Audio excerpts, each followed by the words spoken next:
Hi hello നമസ്കാരം, എല്ലാവർക്കും പുതിയ വീഡിയോയിലേക്ക് സ്വാഗതം. ഇന്നത്തെ വീഡിയോ നമ്മൾ നോക്കാൻ പോകുന്നത് അലംബിക് ലിമിറ്റഡ് എന്ന സ്റ്റോക്കിൻ്റെ ഒരു ടെക്നിക്കൽ അനാലിസിസ് ആണ്. അലംബിക് ലിമിറ്റഡ് എന്നാണ് സ്റ്റോക്കിൻ്റെ പേര്. സോ ഞാൻ യൂസ് ചെയ്തിരിക്കുന്നത് മന്ത്ലി ടൈം ഫ്രെയിമാണ്. സോ മന്ത്ലി ടൈം ഫ്രെയിം നോക്കുകയാണെങ്കിൽ ഈ ഒരു സ്റ്റോക്ക് ലാസ്റ്റ് മന്തിൽ ഈ ഒരു ഓൾ ടൈം ഹൈ ബ്രേക്കൗട്ട് കൊടുത്ത് മുകളിൽ ക്ലോസ് ചെയ്യാൻ ട്രൈ ചെയ്തിരുന്നു. പക്ഷേ ചെറിയൊരു വിക്ക് മുകളിൽ ഫോം ചെയ്തിരുന്നു. ഞാനിപ്പോൾ ഈ ഒരു ഏരിയ ജോയിൻ ചെയ്ത് ഇവിടെ ഒരു റെസിസ്റ്റൻസ് ഏരിയ വരയ്ക്കുകയാണ്.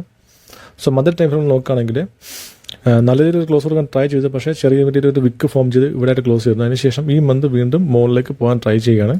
ഇപ്പോൾ വീക്കിൽ ടൈം ഫ്രെയിമിലേക്ക് കൺവേർട്ട് ചെയ്യാം. സോ വീക്കിൽ ടൈം ഫ്രെയിം നോക്കുകയാണെങ്കിൽ ഈ ഏരിയയ്ക്ക് മുകളിലായിട്ട് സ്ട്രോങ് ആയിട്ട് ഈ ഒരു ഗ്രീൻ ക്യാൻഡിൽ വെച്ച് ക്ലോസ് കൊടുത്തതിന് ശേഷം വീണ്ടും ചെറിയൊരു കൺസോളിഡേഷൻ സ്റ്റോക്ക് പോയിരുന്നു. ഞാൻ വീണ്ടും ഡെയിലി ടൈം ഫ്രെയിമിൽ കൺവേർട്ട് ചെയ്യാണ്. ഡെയിലി ടൈം ഫ്രെയിം കൺവേർട്ട് ചെയ്യുകയാണെങ്കിൽ നമുക്ക് ക്ലിയർ ആയിട്ട് കാണാൻ സാധിക്കുന്നുണ്ട്. ഈ ഒരു കൺസോളിഡേഷന് ശേഷം ഈ ഒരു ട്രയാങ്കിൾ പാറ്റേൺ ഇവിടെ ഫോം ആയിരുന്നു. ആ ട്രയാങ്കിൾ പാറ്റേൺ ഫോം ചെയ്ത് ആ ഒരു ട്രയാങ്കിൾ പാറ്റേൺ ബ്രേക്കൗട്ട് കൊടുത്ത് മുകളിലായിട്ട് നല്ല സ്ട്രോങ് ഗ്രീൻ ക്യാൻഡിലിൽ സ്റ്റോക്ക് ക്ലോസ് കൊടുത്തിട്ടുണ്ട്.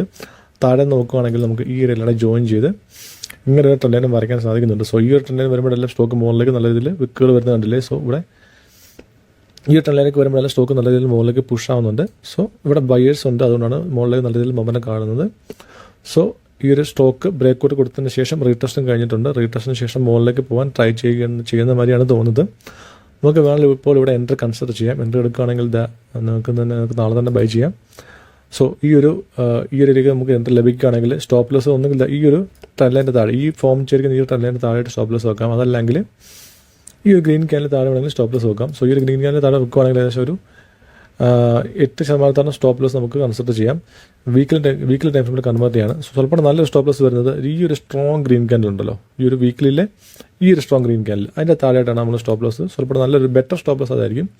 സോ ആ ഒരു ഏരിയ സ്റ്റോപ്പ് ലോസ് ആയിട്ട് കൺസിഡർ ചെയ്യുകയാണെങ്കിൽ ഈ ഒരു വിക്കിൻ്റെ താഴെയായിട്ട് സ്റ്റോപ്പ് ലോസ് കൺസിഡർ ചെയ്യുകയാണെങ്കിൽ ഏകദേശം ഒരു 15% റിസ്ക് എടുക്കാൻ താല്പര്യമുണ്ടെങ്കിൽ നമുക്ക് മുകളിലേക്ക് ടാർഗറ്റ് ഒരു 30% എക്സ്പെക്ട് ചെയ്യാം. അതായത് 1:2 വരെ നമുക്ക് ഈ ഒരു ട്രേഡിൽ നമുക്ക് എക്സ്പെക്ട് ചെയ്യാൻ ടാർഗറ്റ് എങ്ങനെ കാൽക്കുലേറ്റ് ചെയ്യുന്ന വെച്ചാൽ ഏകദേശം നമുക്ക് ഈ ഒരു ഡിപ്പ് മുകളിലേക്ക് പ്രൊജക്റ്റ് ചെയ്യാം. ഈ ഒരു ഡിപ്പ് മുകളിലേക്ക് നമുക്ക് എക്സ്പെക്ട് ചെയ്യാം.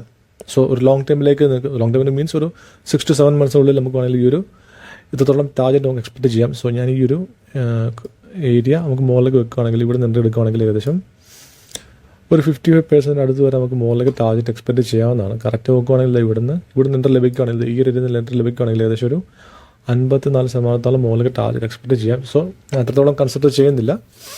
ഞാൻ പറഞ്ഞിരിക്കുന്ന ടാർഗറ്റ് ഏകദേശം ഈ ഒരു ഏരിയ വരെയാണ്. ഞാൻ എക്സ്പെക്ട് ചെയ്യുന്ന ടാർഗറ്റ് ഏകദേശം ഈ ഒരു ഏരിയ വരെയാണ്. ഓക്കെ, ഞാൻ എക്സ്പെക്ട് ചെയ്യുന്ന ടാർഗറ്റ് ഏകദേശം ഒരു 1:2 റിസ്ക് റിവാർഡ് നോക്കുകയാണെങ്കിൽ ഈ ഒരു സ്ട്രോങ് വീക്കിലി ക്യാനിൽ താഴെ സ്റ്റോപ്പ് ലോസ് നോക്കുകയാണെങ്കിൽ ഒരു 15% സ്റ്റോപ്പ് ലോസ് വരും. അപ്പം 15% സ്റ്റോപ്പ് ലോസ് വരുവാണെങ്കിൽ അതിൻ്റെ 2 ഇരട്ടി, അതായത് 1:2 റിസ്ക് റിവാർഡ് വെച്ച് നോക്കുകയാണെങ്കിൽ ഒരു 30% മുകളിൽ നമുക്ക് ടാർഗറ്റ് എക്സ്പെക്ട് ചെയ്യാവുന്നതാണ്. സോ നിങ്ങളുടെ രീതിയിലൂടെ ഈ ഒരു സ്റ്റോക്ക് അനലൈസ് ചെയ്യുക. ഇത് കണ്ടിട്ട് മുകളിലേക്ക് പോകാൻ ചാൻസ് ഉള്ള മാതിരി എനിക്ക് പേഴ്സണലി ഫീൽ ആവുന്നുണ്ട്. കാരണം ഇവിടെ നല്ല രീതിയിൽ ഒരു ബ്രേക്കൗട്ട് കൊടുത്തതിന് ശേഷം ഒന്ന് കൺസോളിഡേഷൻ നടന്നു. കൺസോളിഡേഷൻ ശേഷം നല്ല രീതിയിൽ ബ്രേക്കൗട്ടും കൊടുത്തിട്ടുണ്ട്. ഡെയിലി ടൈം ഫ്രെയിമിൽ നോക്കുകയാണെങ്കിൽ കറക്റ്റ് ആ ഒരു ട്രയാങ്കിൾ പാറ്റേൺസ് നല്ല രീതിയിൽ ബ്രേക്കൗട്ടും കൊടുത്തിട്ടുണ്ട്. സോ ഇവിടുന്ന് മുകളിലേക്ക് പോകാനുള്ള ചാൻസുകൾ അധികമായിട്ടാണ് എനിക്ക് തോന്നുന്നത്. അഥവാ അങ്ങോട്ട് പോയില്ലെങ്കിൽ തന്നെ ഒരു 15% സ്റ്റോപ്പ് ലോസ് കൊടുത്ത് ഞാൻ ഈ ഒരു ട്രെയിനിൽ നിന്ന് എക്സിറ്റ് ആകാൻ ഞാൻ റെഡിയാണ്. So anyway, hope for the best. Thank you so much for watching and have a good day.